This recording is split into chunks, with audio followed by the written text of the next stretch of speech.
నేను పుట్టి పెరిగిన కాడ నుంచి ఇన్ని సంవత్సరాలు నేను చేసుకుంటూ వచ్చిన నేను చేయలేదా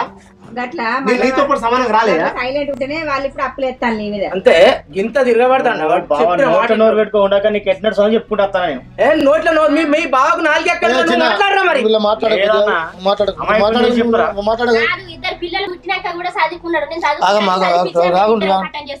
అది చెప్పడేవాడు ఇప్పుడు సపోర్ట్ చెప్పారు మరి శంకరన్న బాబు ఇప్పుడు 5 లక్షల రూపాయలు అప్పు చేసిన అని చెప్పిండు ఇప్పుడు అందుకే డిస్కషన్ లేకుండా ఇప్పుడు పెద్ద ఆయన చేసిండు చిన్న ఆయన చేసిండు వాళ్ళు ఇద్దరు తెలిసిన విషయమే అది అందుకే తల 2 లక్షలన్నర కట్టుకోండి అక్కడికి అయిపోతుంది అది అగో ఏది మెడల్ ఇస్తాను అప్పనగానే కడతావా నువ్వు ఎక్కడ తెచ్చి కడతావు 2,50,000 మా వాళ్ళు ఇచ్చిన కట్నం ఏం చేసిండు మీ అన్న ఇన్ని రోజులు పంట పండించిన పంట ఏం చేసిండు రాసింగ్ అనకాలం పడుతుంది బాయికాడ అవన్నీ అడుగుతలేవేంది అంటానో వాళ్ళు చెప్పగానే ఏం చెప్పాలి నాకు ఇప్పుడు బాబు నేను ఏమంటానంటే ఆ అప్పు పోగా నువ్వు అప్పిచ్చిన కాగితాలు కూడా మేము వసూలు చేసుకొచ్చుకున్నాను చెప్తాను బాబు మొన్న బాయి తేవటప్పుడు పైసలు కావాలి అంటే నువ్వు అప్పించిన కాడ వసూలు చేసుకురా అంటే వాడు ఇప్పుడు ఎవడు ఎత్తలేడు కాదురా ఓడు మిత్తే కడుతున్నా ఓడు కట్టిన కట్టలే అంటే ఆ పైసలు మేము వసూలు చేసుకొచ్చుకుంటున్నాం అంటున్నావు ఏందే మేము ఏం చేసుకున్నా ఆ పైసలు నాకు ₹1 నీ సంగతి మళ్ళీ అది పోను నాకు మా అత్తగారు 2 లక్షల రూపాయలు కట్నం ఇచ్చిర్రే ఆ కట్నం బాబాయ్ పైసలు ఏం చేసినావే